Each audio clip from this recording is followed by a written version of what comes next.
7 months on from Japan's nuclear meltdown, thousands of people are still unable to return to their homes around the Fukushima nuclear power plant.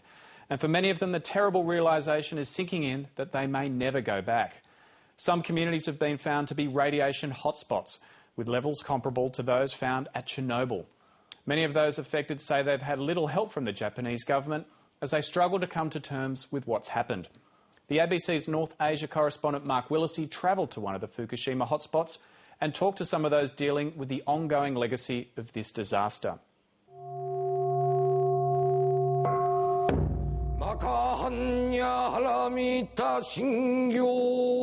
He's a practitioner of Zen,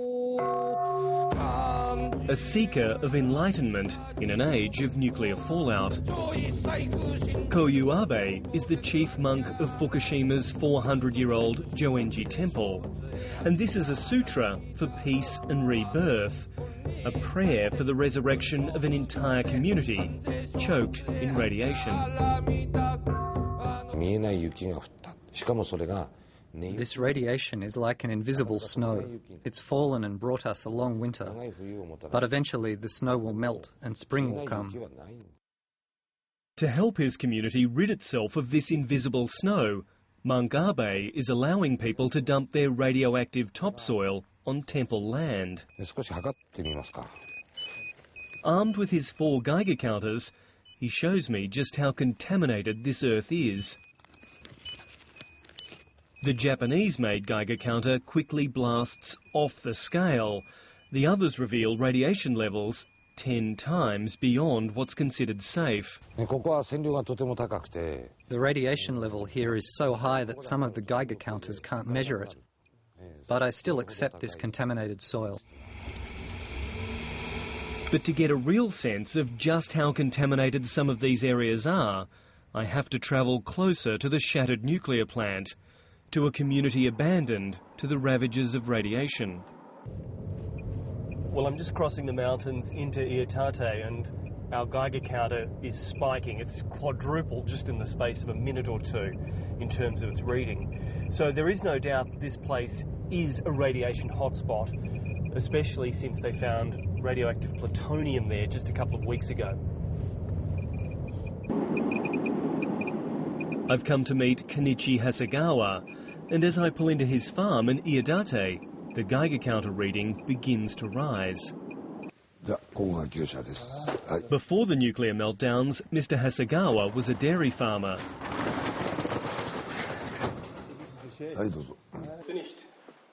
Now his sheds are empty, his cattle slaughtered or sold off, his property is deserted and increasingly derelict. Ask him about the performance of his government during this crisis, and Kenichi Hasegawa goes close to meltdown himself. I have absolutely no trust in the government. I thought they could deal with a nuclear accident, but it is a joke. So now all they do is cover up and hide data. All the while we're exposed to more and more radiation. What the hell are they doing? There's no doubt Kenichi Hasegawa's farm is in a hot zone. A screeching Geiger counter attests to that.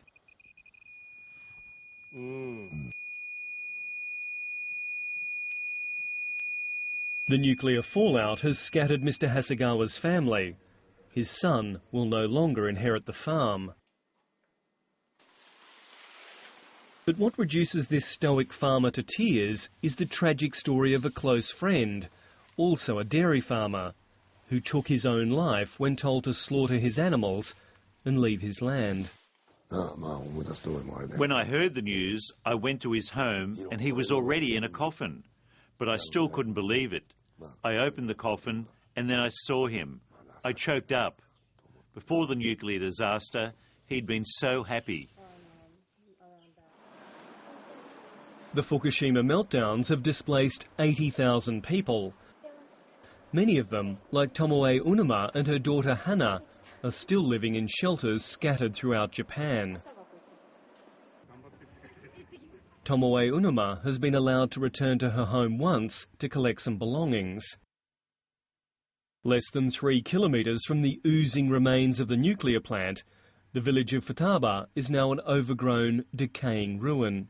When we entered the zone, it hit me just what a terrible mess it had become. Normally it's a beautiful place of rice fields and homes, but it was choked with weeds. I can't forget that scene. For 10-year-old Hana Unama, life now means separation from her friends and her father, who was forced to find work in another part of the country. I think about home sometimes, but I know I can't go back, and it makes me sad.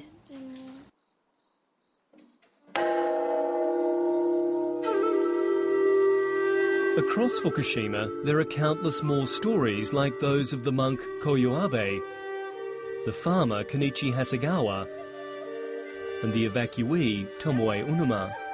Stories of resilience, loss, and hope. Monks like me must ease people's suffering. If there's something I can do, I need to take action. They say God never gives you a challenge you can't overcome, but I don't know if I'm strong enough to overcome this.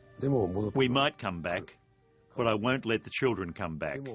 It will never be safe for them, but I'd like to return and have my bones buried here.